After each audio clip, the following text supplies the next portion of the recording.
Something happens and I'm head over heels for movies. Welcome back to HIVEMIND Unlimited.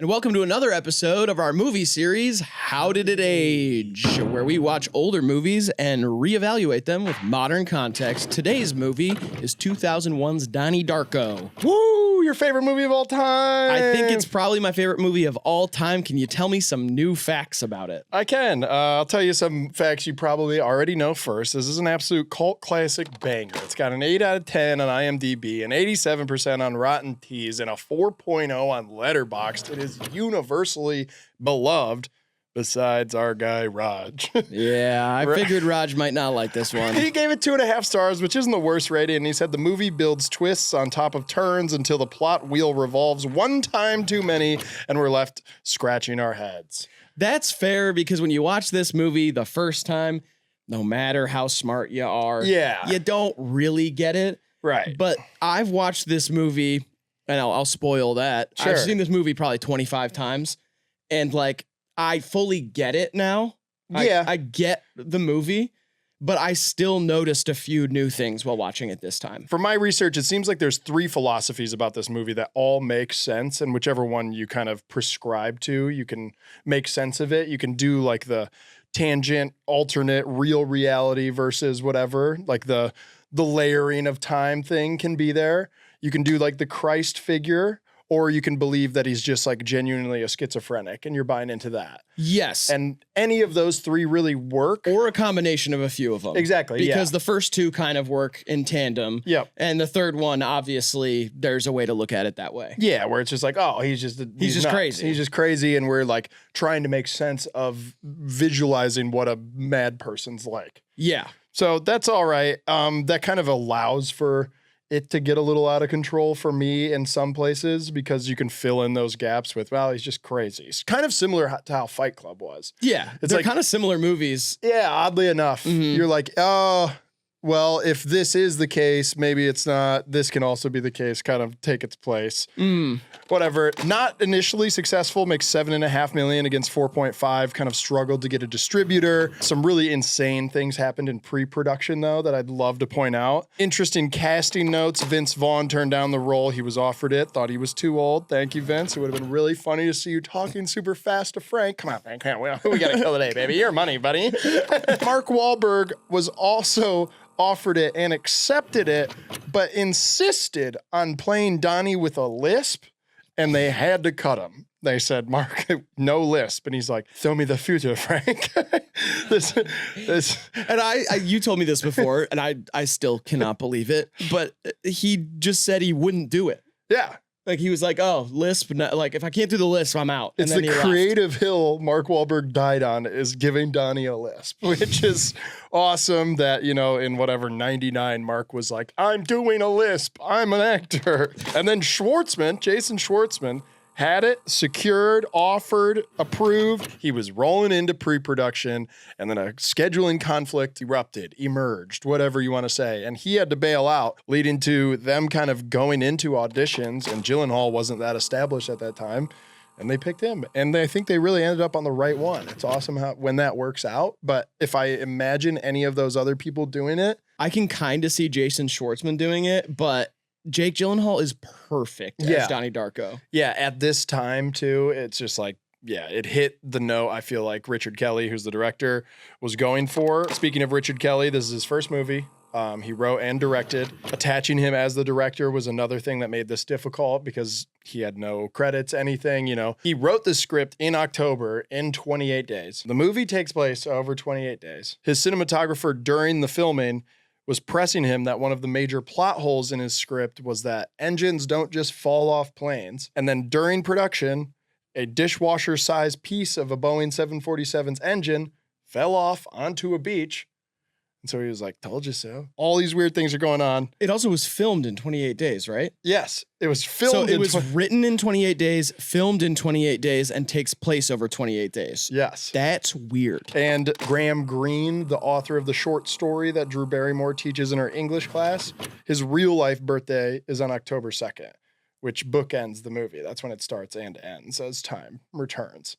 So all those things are pretty crazy. Yeah, it's weird. It adds to the lore and kind of like freakiness of this movie. You almost watch this movie as like an angsty teen and feel as if it's all real, and like that grandma death's like theories about time travel and stuff like are matter of fact. And it kind of gives you a little uneasiness. It's like uncanny in a way. I do love that in time travel movies, a lot of them are very scientific, where it's like you have to be going 800 miles an hour, like all this stuff. And they kind of like are loose with it in this movie, where it's like really any aircraft will work. Yeah, like a plane is fine. You don't need a spaceship. You just need a plane. And it's very like it's paper clips and soot actually, and then you can figure it out. It's very funny and loose with the science behind it does not matter. This movie's all about the feeling, and it's a crazy mix of funny and dark and that coming of age, like melancholic warmth of the movie,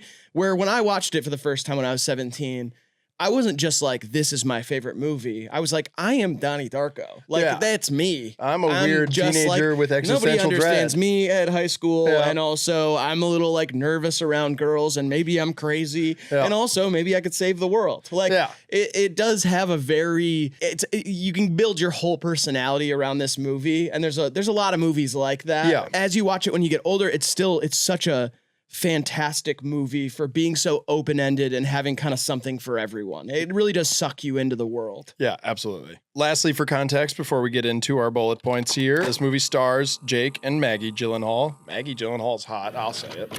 Sure. Oh my God. Whoa, he whistled on him. Whistle on that thing, girl. Apologies. I'm begging for forgiveness, by the way. That's okay. Please. Didn't mean to squeak like that. I don't usually squeak. I don't usually whistle. That's okay. With my teeth like that. I'll try to avoid S sounds for the rest of the video. You got it. Drew Barrymore's in this as the English teacher. She was only on set for 7 days. That's all she could spare. She was fresh off of Charlie's Angels and like really buzzing at this time. So the fact that she decided to do this indie is awesome. Seth Rogen, first theatrical like major movie appearance. Yep. We'll get to his lines later. Jenna Malone as Gretchen. Yep. Who is Jake Gyllenhaal's alternate timeline makeout friend. And then Patrick Swayze, who plays a pedophile. And also, there are some interesting ones in here. Yeah. Cameos, I wouldn't call them cameos at the time. They were young actors, not established actors. Ashley Tisdale's in this movie from the Disney Channel. Spencer from iCarly, forgetting his name, he's in it. I mean, it's a weird cast, but everybody's pretty good. Yeah, there's not really a weak point in this. My favorite goes out to the father, I think. I think the parents, both. Yeah, the parents are really phenomenal. I will say this, like, there are acting performances and then there's like looks. His mom's look in this movie is so deeply sad and confused. Like, it is hard to capture the emotion that she would be feeling of like her son's kind of crazy, but she loves him. She has a really funny husband who doesn't take things too seriously. And just the way that she's like this glassed over look, like trying to solve problems, not here for this like holier than thou sort of attitude that the rest of the town has, but doesn't really know what to do and is just trying to help. It's a very like heart-wrenching performance. Yeah, I want to get into kind of her sub-character plot later because I think there's some interesting scenes where you can like decipher or take from it something else maybe than like the obvious. So let's get into our best lines. Like I said, this movie mixes humor and darkness and kind of inspirational. There's a lot of inspirational quotes and a lot of really funny lines in this movie too. I'll start with some of the funny ones. All of their dinner conversation, the family dynamic in this movie is awesome because it's Donnie and then Maggie Gyllenhaal's character is his older sister who is trying to get into Harvard. He has a younger sister, seems to be much younger than both of them. And then his parents. And the first dinner table conversation you get kind of establishes their tone within the family. And Maggie and Jake Gyllenhaal are like jawing at each other, whatever. And at one point, Maggie Gyllenhaal says, "Suck a fuck." And then Jake Gyllenhaal responds and says, "Okay, now tell me, Elizabeth, how exactly does one suck a fuck?" And she goes from mad to bursting out laughing. Also, at one point, one of them calls each other a fuck ass. And then the end of the conversation, there's just this silence. And then the little sister just goes, "What's a fuck ass?" And the dad bursts out laughing. In that same scene, Maggie Gyllenhaal, I think the first line at that table is, "I'm voting for Dukakis." And she's just saying that she's like, voting for the liberal candidate to like grind her father's gears or whatever. And then this opens up this whole argument. And then the mother's like, well, when it comes time for you to pop one out or whatever, do you really want Dukakis running the country? She's like, yeah, I do. And then the little sister's like, when do I get to pop one out? And Jake Gyllenhaal says, not till 8th grade. Yeah, not till 8th grade. Yeah, because Maggie Gyllenhaal says it originally. She's like, I'm not going to pop one out till I'm 30. And then the little sister says, when do I get to pop one out? Not until 8th grade. That one's so good. I also love when Maggie Gyllenhaal delivers that line and it has that like weird silence. Mm-hmm. It's a close up on the dad and he's got a piece of pizza halfway in his mouth and is like, all right. Like it's such a perfect dad reaction, Another family dynamic one I love is when the mom goes in to check on Donnie and kind of is like, who are you? Like, this is not my son. Like, what have you done with him? Like, he's, whatever. And he's like, then you take the fucking pills. When she leaves and closes the door, he just goes, bitch. And then she pauses, like stops in the hallway. And then the next scene is her in the bedroom with their dad who's reading. And he like puts the book down on his stomach and she says, our son just called me a bitch. And there's like a big pause. And then he just looking at her, he goes, you're not a bitch. You're bitching, but you're not a bitch. And it's just, he can't take anything seriously. Yeah, it sets his tone really well, early on. Like the fact that he laughs at his youngest saying, fuck ass. Yep. And then that line, you're like, okay, this guy like really doesn't give a shit. Donnie like sleepwalks or follows Frank out to the golf course for like the first interaction with them. When he wakes up out there, like he's woken up by the town guys, like the golf course guys. They're like, Darko, Donnie. Like, who is that? It's like, oh, it's Darko's kid. And they're waking him up. And the other guy goes, what was he, sleep golfing? And they're like, just like a stupid old man joke. And they're just laughing at him. And he goes, watch out for that drool spot. Don't putt near that. He'll slow the ball down. Them so horsing funny. Around is really funny. Yeah. And then he does finally cheat death. And I get some favorite lines once he goes to the bus stop the next day after the engine falls in and you meet his friends for the first time. They're like, Darko cheats death, eh? Yeah. Like almost like a New York asshole guy. The other bus stop line that I love is when they're smoking a cigarette, and he goes, "That's some good shit, huh?" He goes, "It's a fucking cigarette." I have that one written down too. That's so great. I also I love the other bus stop one when the water line gets broken at the school and it's flooded, and they're like, "School's canceled." They're like finding out at the bus stop. The little girls are there, and one of the little girls is like, my mom said the school was filled with feces. And they go, what are feces? And she goes, baby mice. And they go, aw. Great line. Because I love that it implies that the kid already asked what feces were to the parents. And the parents are like, baby mice. Like they give it like a stupid answer so they don't have to tell her it's poop.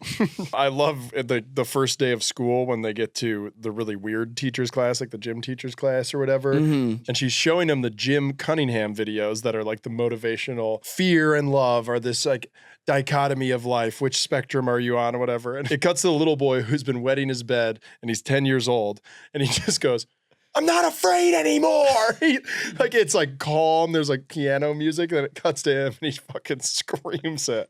It's just hilarious. I read that in the deleted scenes, like the director's cut of the movie, they have the entire motivational videos that they made for this movie. Nice. And apparently there's like the director of those motivational videos does commentary throughout it, but it's like as if it's in the actual motivational videos. Nice. And they're just like hyping up this whole process that they did to get Jim Cunningham doing all that, whatever. And apparently the two directors who are doing the commentary eventually get in a fight over who ate the other one's donut or something like that. There's like some like weird extra thing. Yeah. Yeah. Gotta love that. When school's getting canceled too, and you get Donnie kind of interacting with Gretchen for the first time, he like walks up on her as Seth Rogen and his dirtbag buddy are like harassing her. And Seth Rogen's first line in a movie ever are just, I like your boobs. Yeah. His friend goes, I think you're so hot. Yeah.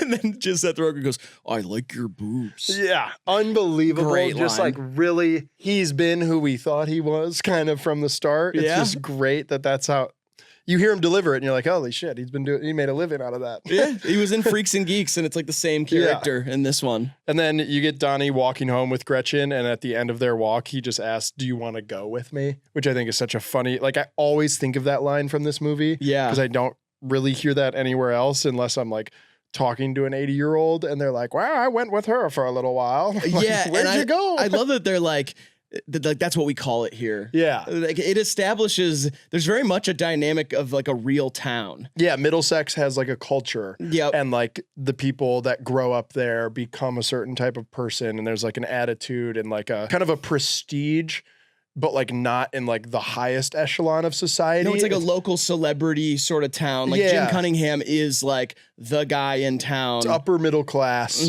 just enough. And then you do have like a couple of these outliers of like rich locals. But yeah, it definitely has a culture and a vibe to it. And it's kudos to Richard Kelly to like really nailing home like this suburbia, this like atmosphere that is just, I think it was all shot in like Long Beach, and it doesn't give you ever like really a sense of urban sprawl or anything. Like they go to the theater and like that, but it's shot at a really tiny theater, the Aero Theater, which is in Santa Monica. We've driven by it a bunch of times. It's like a classic theater, but even that is like so kind of petite and like little, and that like when he walks out of that, you don't get the feeling that he's like on a major street. And you also never hear them talk about like going to the big city. There isn't like they go to LA. They take the girls to LA, and it's a flight. Right, it's like it's kind of a flight. long flight. Yeah, for sure. But you just don't get the idea that like they're near a big city. Yeah. Like it's very odd the way the movie feels so isolated in this small town. Like nobody really leaves. And as they drive to like the psychiatrist, like when you pass Grandma Death's house, it starts to feel like so sprawling, like so rural. Yep. And then when they're like chilling on the couches, which is a field like behind Grandma Death's house, it's like wide open field, and then you have like they're on the nature hike. Yeah. Like, and then at the very end, he's just looking out over this like huge valley. Yeah, other than the valley and the mountains and stuff, it like reminds me kind of where I grew up, where it's like it has rural areas, but it's like a suburban town where everybody, there's local drama and stuff like that. Some of my other favorite lines are when he's talking to his psychiatrist. Oh, those scenes are so weird. One thing this is legitimately just like, we didn't talk about this, but he like talks like a baby when he gets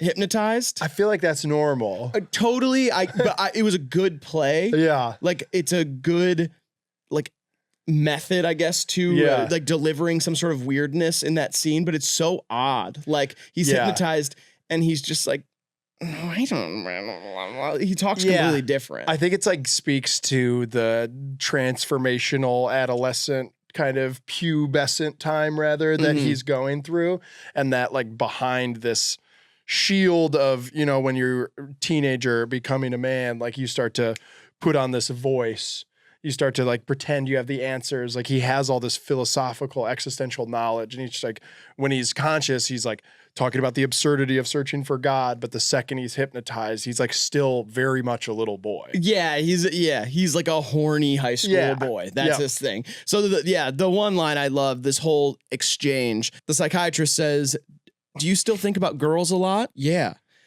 "How are things going at school?" "I think about girls a lot." "I asked you about school, Donnie." "I think about fucking a lot at school." "What else do you think about during school?"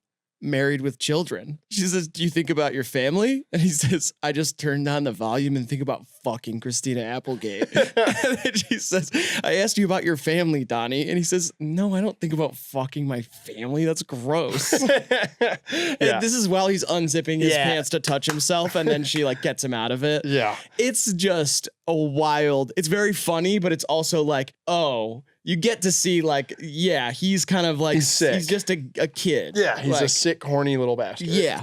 Yeah. On top of having schizophrenia, probably, he's just horny. Right, he might. Maybe schizoaffective disorder. I don't know, man. I didn't study psychology for 5 years. Why is it specifically for 5? Oh, you went to school for psychology for 5 years. Yeah. You didn't study. I looked at it. Right. I felt it in my bones. A lot of the best lines in this movie are just Jake Gyllenhaal delivering some sort of weird monologue. So I love when he's at the assembly. All the kids are up there asking questions to Jim Cunningham. Yes. Who's this like phony motivational speaker, kind of like a Tony Robbins type of character. Yeah. And they're asking normal like questions that kids would ask, and he's giving them advice that is very like thinly veiled, conservative, religious sort of answers to these questions. Very simple. Remain abstinent, you know. Yeah. Trust love, you know, be nice to your fellow person. Avoid yada, yada. fear. Yeah. All those things. And Donnie gets up there and he asks him his name. He says Gerald, which I love that because he does it in a way that's very like, he thinks that's funny. Yeah. Everybody in the audience knows his name. He says it's Gerald to this guy who he obviously does not respect. Yes. And he starts like going off on the guy, and he goes back and he's like, you know what I think? I think you're confused. I think you're scared. And Donnie responds with like, you know what? You're right. I'm pretty confused.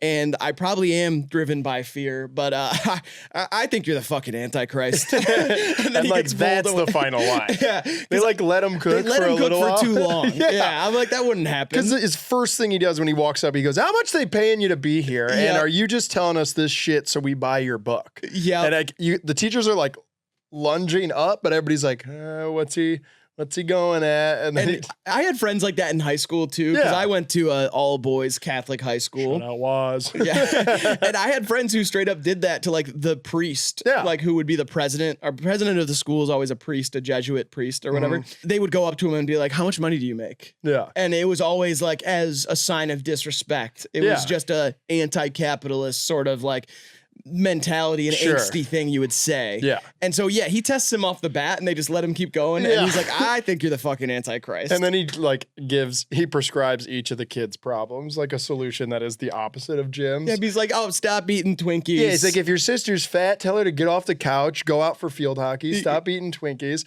No one knows what they want to do when they grow up. That's just part of it. You just figure it out. And if you're sick of getting your head put in a toilet, how about you pick up some weights or take a karate class, and the next time they do it, you punch them in the balls. Yeah. And then they still let him go. Like after that, you're like, oh, he should be done. But then he keeps going. Yeah, it's awesome though. Yeah. It is kind of like they let you live out some of those high school fantasies via Donnie in this movie. It's like he gets away with all of this by kind of just existing in an atmosphere that's very non-confrontational. Yes. It's like he gets to be very confrontational in a way that you imagine in your mind when you're dealing with like normal high school kid problems. And then, we have the Smurf monologue in the field when you go to it's one of the best scenes in the movie too. It opens with them shooting bottles and it's just like three dickheads in a field fucking around on like a couch that's been outside. We can relate to this. Smoking weed, drinking like a little tiny thing of liquor, and they're just like, killing time. They're probably like, we're doing a study hall, and then they go there and are fucking around. Yeah. And his two idiot friends are like arguing about the Smurfs. Yeah, they're just like arguing about fucking the Smurfs and like which ones fucked who. Yeah, and they're like, Papa Smurf probably created Smurfette so that he could get some pussy. Yeah. And then Jake Gyllenhaal just like snaps in the smart way that he does. This is my favorite scene and line, like my favorite set of lines in the entire movie is him just being like, turns around. He like is about to shoot the bottle too. I love the way they set it up. He's like about to shoot the bottle and he puts the gun down. He turns around and goes, first of all, Papa Smurf didn't create Smurfette. Gargamel did. She was sent in as Gargamel's evil spy with the intention of destroying the Smurf village. But the overwhelming goodness of the Smurf way of life transformed her. And as for the whole gangbang scenario, it just couldn't happen. Smurfs are asexual. They don't even have reproductive organs under those little white pants. That's what's so illogical, about being a Smurf. What's the point of living if you don't have a dick? Yeah, see, that final line like is so great for this like hyper intelligent, angsty pubescent. Yeah, is because like he can piece all these things together. He's logically explaining something to his friends, but then the overarching thing that he takes away from all of it is like, what's the point in living if you don't have a dick? Yeah, like that is like, it hits it right on the head for me, and it's just perfect. Like, and I love that they set that dichotomy in the movie is so like he's like in the principal's office and they're talking to him about his bad behavior, and they're like, your Iowa scores are intimidating. Yeah, they're like it's very much the bad boy genius who isn't putting his actual knowledge into practice in a way that works within a system. He's just very smart, but can't resist fucking around. He tells a teacher right after that to shove their book up their ass. Yeah. Further exemplified by Drew Barrymore and her like comrade, that other guy. Her who work like, husband. Yeah, her work husband. He's like, is he the science guy? Yeah. Okay. He's like, they're in the teacher's lounge at one point. She's like outside of the normal orthodox or whatever of confines of the old school Middlesex way of teaching, which eventually leads to her being fired. But the science guy's like reading through Donnie's essay, presumably for her class. And he's like, Donnie Darko, and looks at her and she's like smiles and like chews her pen as if there's like this other conversation going on amongst like the more liberal leaning teachers that like, wow, we have this really gifted student. And then like you have the old school representation by the lady who loves the Jim Cunningham videos, who's like, he can't conform to her old ways of doing it, but the other teachers really like his work. Yeah. And that's like a great little scene. Like they're admiring his work. There's literally like 4 words in that whole scene. And it's one of my favorites because he's like, Donnie Darko. And she's just like, I know, right? Yeah. That's it. Yeah, it's perfect. I love when you finally get to learn what Grandma Death has whispered in Donnie's ear, because she like whispers something and even his dad comes up to him. This is right after they almost hit her. And then later he's in therapy and he's like, she told me something. She's like, what did she tell you?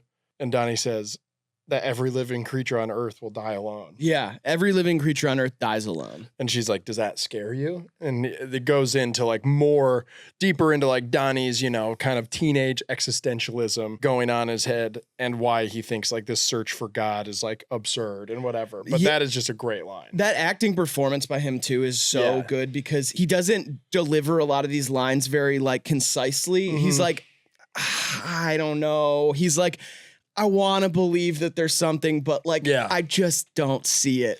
And I very much like love the way he delivers that as a high school boy. That's how he would do it. And then she's like, the search for God is absurd. And he said, it is if everyone dies alone. Yeah. And then she's like, does that scare you? And he's like, I don't want to be alone. Yeah, it is. It's really heavy. good. Yeah. It's heavy. It's really good. Yeah, we both have this line down where he asks his mom, how's it feel to have a wacko as a son? And she says, it feels wonderful. It's not even like with as much apprehension maybe as in your voice. It's like she's crying through her unconditional love for her son. Yeah. Because she's trying to tell him something that comforts him, but she also has that thing of like she's inspired by her son. Yeah, but I did make note of there too that it's like he might be, you know, saying that, and as like if you were my kid, picture that for a second. Okay, awesome. Sure. And you asked me that, I'd be like, you're not a wacko. There's a complete lack of denial with her, and that starts to like grow as like his actions become a little more absurd, and as he gets like suspended and can't go to after school activities or whatever. You can kind of see her like when she's crying in the Dr. Thurman's office. She's like, we just want to help. So if you think more medication will do it, we'll do it. She's like kind of starts to give up in a way, and you feel it. And then it's ultimately accumulated in that last scene where like the family's bawling because Donnie has died after everything's tied together. And she's kind of 1,000-mile stare, just smoking a cigarette under a tree. And you almost get the sense of relief. Yeah. It's almost like she's like, it's over. Like, I don't have to deal with this. At least, I don't know. That's like the emotion I got out of that. And the structure of the movie does support that too, because she's got a daughter who's going to Harvard who has her own share of like, you know, rabble rousing. Yeah. Like she's like out seeing boys and sneaking back into the house and stuff. But she's she's like a competent, willing participant of the system, overachiever. And then they've got a daughter who just likes dancing and like seems smart and like a normal student. Right. But at the same time, I do get that like unconditional motherly love from her and an understanding that I think the dad is unwilling to be that close to the situation to really try to understand it. He kind of laughs things off and is like, this is just the raising kids. Like, I got a son who's kind of acting out. But when they're together, he's joking around with him and stuff. And the mom is like, oh no, I see what's going on. And she is scared for him most of the movie. Yeah. Her character arc is awesome. I love like how it deals with the mother-son relationship here. The last line I have written down is when they are making out at the party. Like Gretchen shows up, her mom is gone. He's like, do you want to come upstairs? They start making out again. They are always making out at weird times. Yeah. We'll get to that. They set that up. Yeah, we'll get to that later in scenes. She says, I guess some people are just born with tragedy in their blood, which is just a great line because they like hint at, you know, trauma and how like he's fucked up and she's fucked up for whichever their own ways. But that's a great line there. Yeah. And it is like that's almost the melodramatic teenager way of delivering it. You'd say that like, maybe everyone's just born with tragedy in their blood. It's like, all right. But her mother was stabbed and disappeared and probably got kidnapped. So yeah, it's extreme. How she ended up in that town is like, it's what you think of when you have like a new student. Yeah. And it's like, everyone's a little like, oh, that I've heard rumors about this girl. Yeah. It's like, yeah, her stepdad stabbed her mom. Like, it's crazy. Last line, ending with one more funny one, but not delivered in a funny way. And everybody quotes this one, but it's so good. It's when the dance teacher lady comes over and asks Donnie's mom to go to LA in her stead because she has to defend Jim Cunningham because he's clearly been framed and isn't a real pedophile. She, through tears, the most serious way you can deliver this, the dance team's called Sparkle Motion, says, sometimes I doubt your commitment to Sparkle Motion. And it is unbelievable. Unbelievable. It's so good. And I guess we can't leave this section without saying, why are you always wearing that stupid bunny suit? Why are you wearing that stupid man suit? Yeah, I mean, that's quintessential. That's like, you know, on the poster type shit. Right. I skipped a bunch of those like really inspirational, obvious quotes from the movie because we've heard them. And if you've seen this movie, I'm not ruling out someone seeing this for the first time. And then I don't want to be seen as just glossing over the iconic lines. Totally. Yeah. Okay, so as I mentioned earlier, this opening montage, you get a couple of the montages. The opening one, which like perfectly displays the suburban setting. You have the ladies power walking, you have kids on their bike, and I think that's just like the perfect, you know, it kind of hits all the notes of suburbia. There's sprinklers going on. There are these, you know, kind of stately homes, not like absolutely freaking mansions, but like nice big houses. Yeah. And that's just an awesome scene. I think it really sets the tone. And then the high school montage, which like, you know, goes through and is one guy doing a bump at the locker? Yeah. That's Seth Rogen and his buddy. Yeah, they're hitting something. They're doing coke. Yeah, doing a little coke in high school. On set, the crew like did not want to do that scene. They like when they were shooting it, they like criticized Kelly for shooting like a glorified music video for that song that's going on. I think it's a Tears for Fears song. Yeah, so the first one that you were talking about, and we'll get into it in soundtrack, but like Echo and the Bunnymen is Echo and the Bunnymen, The Killing Moon, and then that one is Head Over Heels by Tears for Fears. And I understand that criticism from the crew. They had that initially, but then apparently when they were watching like dailies, like first edits back, they were like, okay, this does make sense. But like while they were shooting it, they were like, what are we doing? It's like, slow motion Tears for Fears. Because they obviously, like, that's why I like it so much is they follow the rules that you have to. There's a lot of slow motion in this movie. more than you would think. And it's because they'll shoot it in 60 and actually slow it down and it looks crisp and clear. And they often intersperse all of their like violent or dark scenes, like Donnie burning down Jim Cunningham's house then goes back to like talent show footage of them cheering. And my then, like, favorite scene. Yeah. And then just like the dance teacher, like cheering when they get invited to states, it's all in slow motion and it's set to music. And that like, it's just not super common, even in like the John Hughes 80s coming of age movies. They weren't doing it to this level. Yeah. It like almost plays with that and makes it just like weirder. And I think what I love about it is that this is a movie ultimately about time travel and there's tons of sped up and slowed down footage that like it kind of plays with it. Yeah, it's like even in that first the way that the first montage ends where they're in class, there are kids still sitting down as Drew Barrymore is giving her. It's like almost like a play. Yeah. Where it's like people are filing into the scene as the scene starts. It doesn't need to be like set at a time. It's like things are happening to tell you a story. And so it can move pictures in and out. And I just absolutely love that. While we're there, let's talk about Drew Barrymore's first scene. Yeah. Because when Gretchen walks in late after Donnie, is giving like a smart answer. He gives like a really intelligent answer. He says destruction is a form of creation. Yeah, it's almost ironic. Yeah. And it's like this beautiful thing. And she's like almost dumbfounded by it. And then Gretchen walks in. She's like, can we help you? Wrong English class. Where should I sit? Drew Barrymore, the teacher, goes, sit next to the boy you think's the cutest. And everybody's like, oh, and she's like, shut up. Let her choose. Yeah. And then goes to her desk and is like, and it's like this really weird, it is inappropriate. Oh, completely inappropriate. But it's a great scene. Yeah. Because it just like, it allows you to understand Gretchen's desires like immediately. There's no question. And also it sets the tone of Drew Barrymore being kind of this outside of the system, younger teacher who also like very much understands her student. Like she tears into the first student's answer, was like, well, if you actually read the short story, 13 pages would have kept you up all night. You'd know that they went, and like, she's very theatrical and very young and like trying to inspire her students more than educate them in a lot of ways. Yes. But I think it's like the craziest thing about that scene is that Gretchen never says. Yeah, Drew chooses 4. She like takes a long look at Donnie and then goes, Joni, move. She just knows that she wants to go there. And Gretchen's like, oh yeah, it's crazy. and you can see Donnie being really pleased too. It's a great day at school for him. He's like, yeah.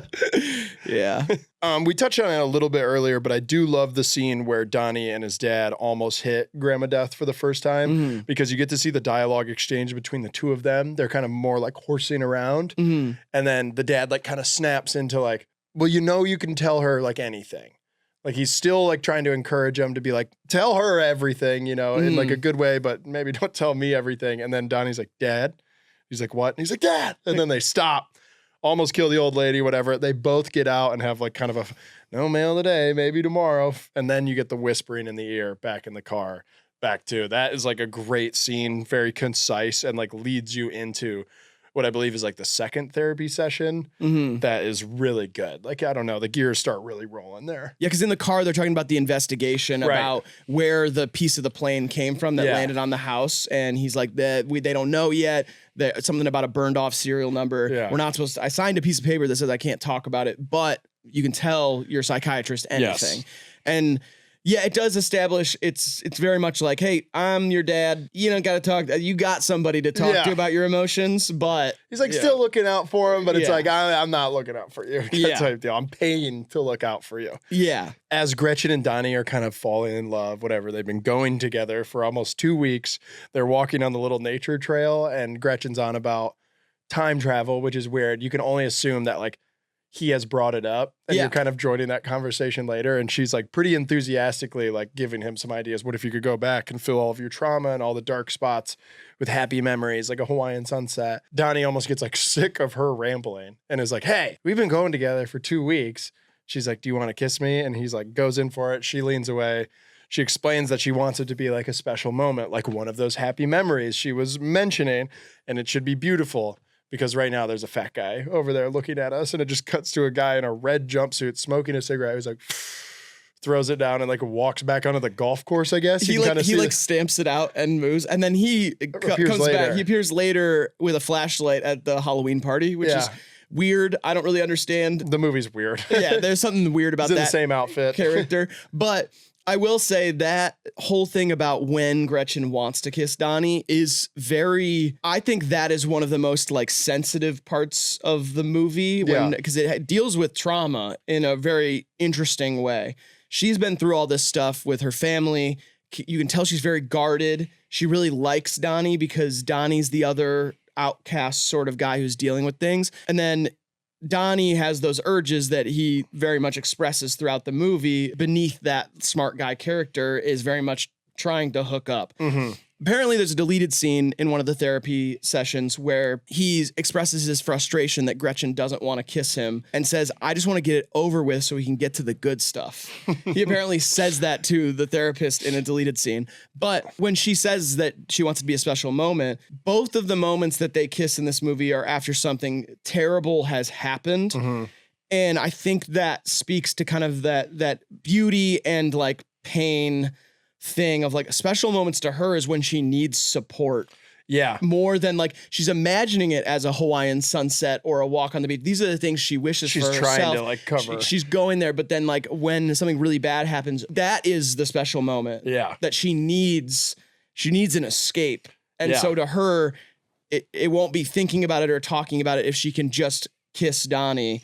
But when she's just walking in the woods talking about time travel and stuff, she needs it to not be that moment, you know? Yeah, that brings us to like they present to their class, their science class, the IMG, the infant memory generator. Yeah. Which like has like, again, one of Donnie's beautiful like shaded drawings. Like he's just a really talented artist. Every weird character in a movie or a TV show, they just like add that. Like, they're like, oh yeah, he's really good at drawing. Even it's not his whole personality, but even James Duvall, who plays Frank, like in the end, in the Mad World montage, you see that he's been drawing Frank and drawing him really good too. Yeah. And almost in a similar style, and whatever, their connection is as interwoven as time and everything. Yeah. They're presenting this thing that is just going to play happy images for your baby, which supposedly will encourage their memory to start early. It's like a completely like, it's like hack job science, but you can tell there's like two really smart kids who like want it to be good, but it's just kind of very misled. The teacher quickly points out like maybe darkness is natural for children. Did you think about that? And they're like, no. And then the Seth Rogen and his pal in the back are like, what if the parents play like fucked up shit like dead bodies and like porn and stuff? And Gretchen's like, is that what you'd play your kid? And he's like, didn't your stepdad like stab your mom? And his buddy goes, and then the teacher with the best delivery in maybe the entire movie, he just goes, get out. Get out. He like threw a clenched voice. Like he's just like, Jesus Christ. Get out. One of the scenes that like, I don't know, the bunny in the movie theater scene is great.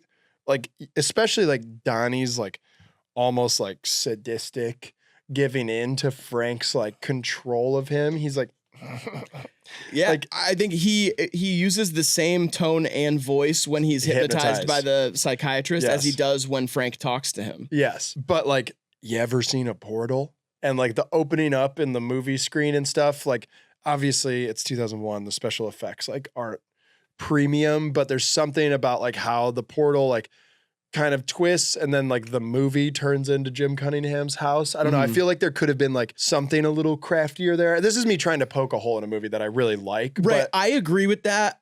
And I have big bias for this movie, but I do think that there's a charming lo-fi thing to the CGI in this movie, or whatever the special effects in general in this movie have like a little bit of a cooler look to them than some of the other stuff. Yeah.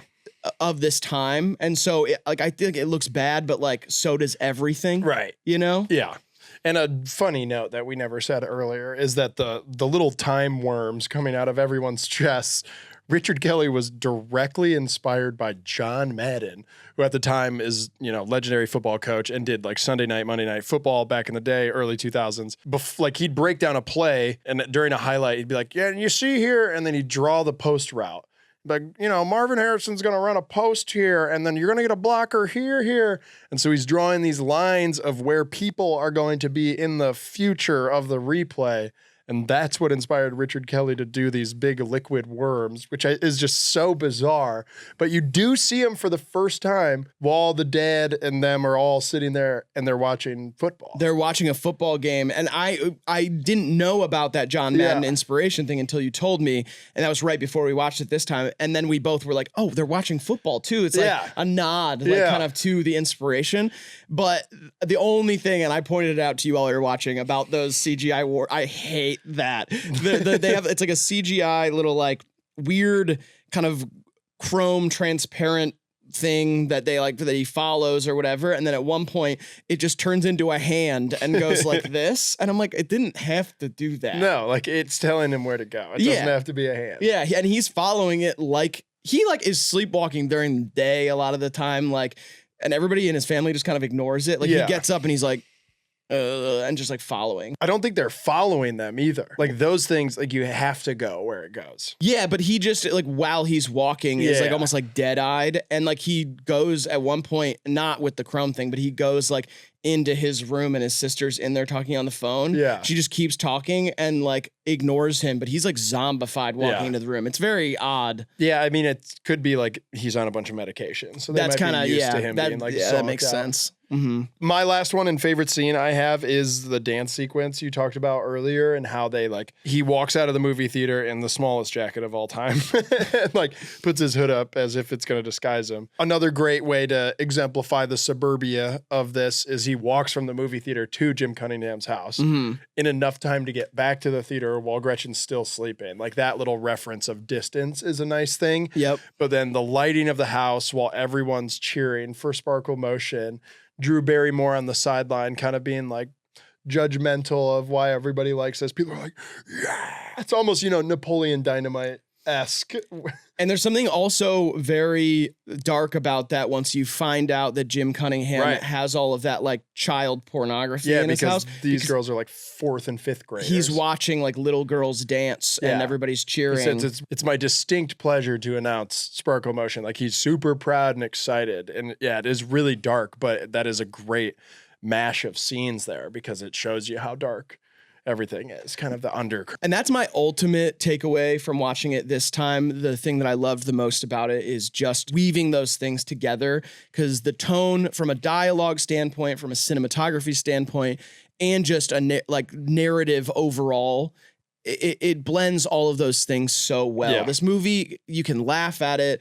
You can be like inspired by it, especially if you're like a teenager right now. There's something really like cool coming of age about it. And it's also very dark. It can scare you at moments for sure. But the other overarching thing that I realized about it this time is that I love movies that allow you to view a narrative from a character that could easily be perceived as crazy. Mm-hmm. But your vantage point in watching it serves the delusion of the character. You believe what the character believes, like the main character, and you can tell that no one else would believe it. And even if you can question after watching it whether what he was experiencing was real, I like to see it through that lens of like his mom knows he's crazy. People at school think he's a freak.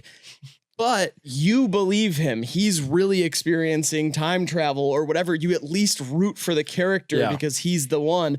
And I think that's something that I really like to see is like the delusion being real. Yeah, like forces the viewer to have the bias too, or to like you're participating in the crazy. Yeah, Fight Club, same thing. You get to go on the thrill ride of like when you encounter mentally ill people in real life and you see that you never like know what they're truly experiencing to believe what they believe. A lot of people either shrug that off or they pity that person or they try to get that person help if they're a close friend of yours or whatever. And I think what some of these movies do is they just like allow you to view the lens in a more like uplifting way of like what if they're right? Mm-hmm. What if everybody else is wrong and they're right? I like this narrative serves that. Yeah. So earlier I said I've seen this movie a bunch of times and I even noticed things on this time around. The one thing that I noticed this time is there is that kind of like Messiah figure sort of narrative. And as he's walking out of the movie theater, I know that Evil Dead, I've always noticed that it was Evil Dead that they're watching or whatever. But then under that, it says The Last Temptation of Jesus Christ. Of Christ, yeah. The Last Temptation of Christ is the other movie playing.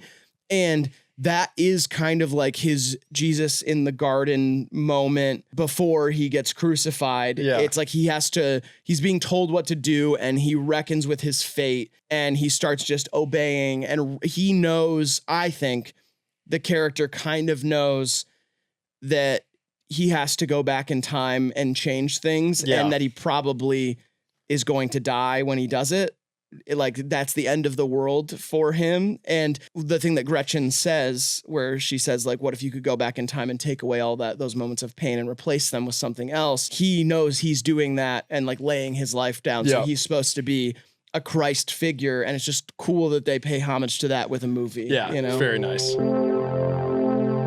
I wrote down we have time travel now, so it wouldn't be as mysterious. Nice. I wrote down he'd probably be on a bunch of Adderall, and they wouldn't show a Redskins game on television. Yeah, it was a Washington Redskins game that they were watching for football. But other than that, man, you can't really mess with a classic. That's true. Yeah. But I'm glad it wasn't made now because of all the flying cars and the time travel and the teleporting that we have. Yeah.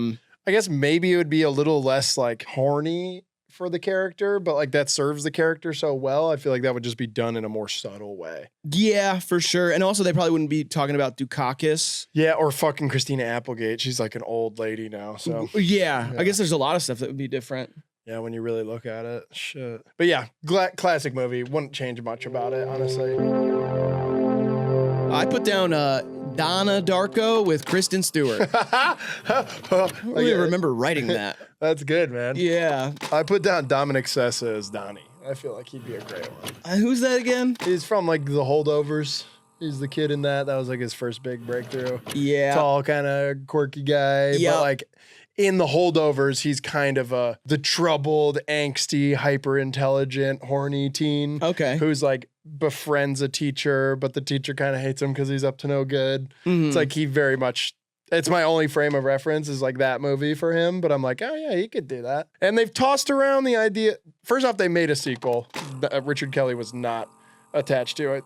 S. Darko is what I think it's called. Oh, is it about Samantha? It's about the daughter? It has 1 star on letterboxd, but yeah, it's probably about the daughter. Yeah, S. Darko. I feel like it would be about the younger sister's name is Samantha. It is like a 1.4 or something. It's terrible. Everybody says it's terrible. But James Cameron, out of all people, talked to Richard Kelly like years later, and like they have like a script that's been worked on a bunch. James Cameron read it and like really encouraged him to finish it and said like there's a lot here and this can get a lot bigger and like a lot crazier, which is weird. And Kelly says like that inspired him to like finish it, and he is still like actively, you know, working around it and stuff. But like imagine, like, I know James Cameron's not going to direct it, but like if it went into like a much broader scope. Yeah. About the time, I don't know. It could be very strange. It could be awful, but it's weird that people are still really interested in it. Yeah, because one of the main reasons, which we didn't touch on, that it didn't get a theatrical release was because of 9/11. Right. There's a plane crash in the movie. Well, it got a theatrical release, but small and pushed back. Yeah. And I mean, it's gained such a cult classic audience and everything. Sequels are tough to pull off. And also, this is just such a set, like, there's a beginning, middle, and end to this. Yeah. It's a 28-day span, and then it goes back in time to whatever. I guess you could like follow the characters in the world where Donnie does just die in the house from getting hit by a plane engine, but like, or like another sequence like this plays out. Right. And I could see that, but at the same time, this is just such a like a perfect, like you close the book at the end of the movie. If they remake it or do a sequel, I'll fucking vomit. And at the end of that movie, I wish we talked about that scene. Yeah. The scene that ends this movie is... It's amazing. It made me cry the first time I watched it because... Don't cry. Yeah, it's just like the mom smoking a cigarette and listlessly looking off, and then the girl that he spends all that time with riding by, wondering what happened, didn't know him, asked the kid, who was it? Donnie Darko. And then she just like, for some reason, waves to the mom, and the mom like waves back. And then I love... It's like 3 beats. It's like a few beats, and then the kid, who's just a little kid, he just starts waving too. Awesome. Very, very strange. All right, let's talk about this soundtrack. It's a real banger. Oh. It's a heavy hitter. Like you said, we open up with Killing Moon, Echo and the Bunnymen. Yep. Crazy song. This obviously has a theme. We have this like late 80s kind of the goth new wave stuff. Yeah, sort of. Yeah. Yeah, but a little more like pop-centric, pop-oriented, you know? You get the Head Over Heels, Tears for Fears high school montage. You get Notorious Duran Duran, that's Sparkle Emotions song, but like that song kind of plays in and out. You see them practicing in the beginning. Yep. You get West End Girls by the Pet Shop Boys. Classic jam. The most slept on in the whole soundtrack to me is Under the Milky Way by The Church, which I think is playing in the house party. Yeah. When they like go up to the room and come down and they're like floating after their little hookup or whatever. Yeah, the way they film the feet on that, yeah. It almost implies like, do they fuck? I think that's the implication. The implication is like they come out and it's like kind of like they just had sex. But great song there. I've never really listened to it till this time through. Love Will Tear Us Apart. Joy Division. Has to be there. Shit. And then, of course, it ends with this cover of Mad World by Gary Jules, which is like kind of randomly chosen by the music director of this as like Gary Jules, just like his buddy. And he does this cover. And then like after this movie, like 2 years after it hits its big DVD VHS release and starts to gain this cult notoriety, the song went #1 for like 3 weeks in the UK. I know, it's crazy because it's a Tears for Fears song. Yeah. And that version is very, very different. And I almost like have heard, as much as of a Tears for Fears fan as I am, I've heard this version referenced more. Yeah. Because it's this slow, sad piano version of it. Shout out Gears of War. Yeah. In the first trailer for that game, it was like this, which is quintessential. Mad World. And it's great. I mean, the lyrics there are so fitting. Yeah. The dreams in which I'm dying are the best I've ever had. Like, really perfect. I find it kind of funny. I find it kind of sad, which is how I feel about this movie. Yeah, it's funny and sad. Yeah. And, I mean, it's like almost corny now because of the life this movie's lived. Right. When I got to that scene this time, I was almost like, oh, here comes the Mad World scene. But like, it really does play everything out, and it shows everybody's like kind of this exhaustion, like distraught, like blank stares on everyone's look. Like everybody's kind of like in bed with their own problems again. And then like everything resets. It's truly incredible. Maybe my favorite soundtrack. Yeah. I mean, easily we did our favorite songs of all time bracket, and Head Over Heels was in it for me. I mean, and I considered The Killing Moon too. And I think it's like, you know, I found this movie when I was 17 when I first saw it, and like made my personality that. So these songs have just like lived with me, found me in a time where you're kind of like developing that, where I always return to those songs. And I've like, you know, listened to a lot more Echo and the Bunnymen and Tears for Fears now because of like knowing these songs. And I just think it's more about the curation of it. It all has this tone and mood and whatever that you can kind of live in the world musically as well. Yeah, absolutely. Would you recommend this to someone? You know what? It's your favorite movie of all time. Are you going to gatekeep it, or are you going to tell people to check it out? You know what? I'd say check it out. I say watch it. Yeah, I'd say give it a shake. I say give it a good old shake. I'd say especially an angsty teen. Yeah. If you're an HDT, I hope that, you know, if you're part of our Patreon, you knew that we were watching this and watched it ahead of time. I hope there were some first-time watchers from this. Or if you watched this video and we spoiled it for you. I also don't think we really went like beginning to end, so it probably was pretty confusing. Yeah. Knowing we didn't like explain the plot. The movie's going to be confusing too. So. Yeah. So I hope that there are some people out there who have not seen it and do watch it because of this. So yes, absolutely. I gave this 1 star. I said it absolutely sucked, and you're stupid for liking it so much. Just kidding. What was your review, buddy? I think you should go first. I need to. I have to reset a little bit. I was filled with rage there for a second. Yeah. Because I don't like that you do that just to spite me. I want you to have your own opinions. I gave it 4 stars and said James Duval could fuck me like a rabbit. Ooh, okay. I don't know if that's really going to be my review, but I do give it 4 stars, and James Duval's hot, even with one eye. Yeah.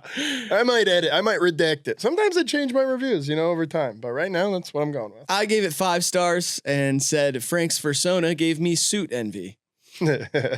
I'll admit, I had to Google furry slang to figure that out. Yeah. And apparently suit envy is when you like love someone else's suit. Well, also it's like it refers to, there's a thing called suit gap. Is that like a thigh gap? No. Clever though. Like what you said. Thank you. Apparently it's a thing that they like a issue in the furry community where some people can't afford suits. Suit envy comes from people in the suit gap, and they're trying to close the suit gap, make sure everybody can afford their fursuits.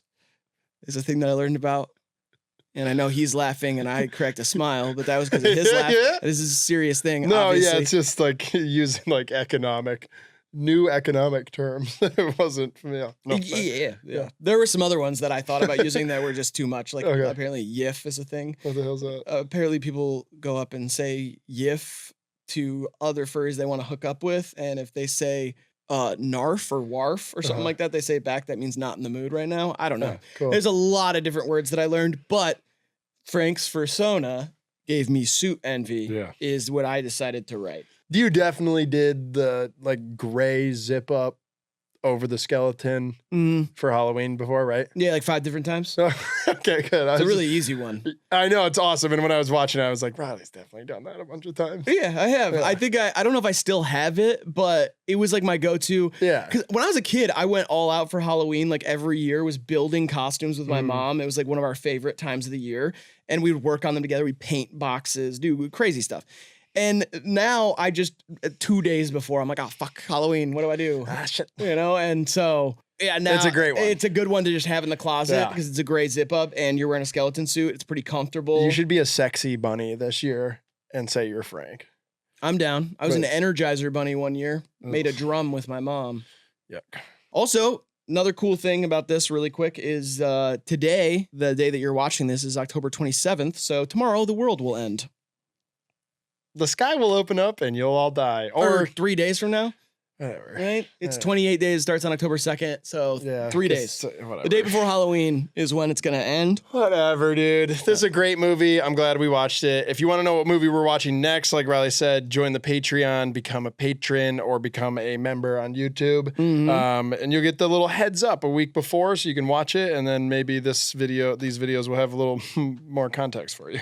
And also, we got merch out now with Copes. It's on his website. We dropped this almost a week ago now. And yeah, go pick something up. Other than that, this has been How Did It Age? This has been HIVEMIND Unlimited. We hope you have a happy Halloween. Keep on Darko. Darko down the sidelines. See ya.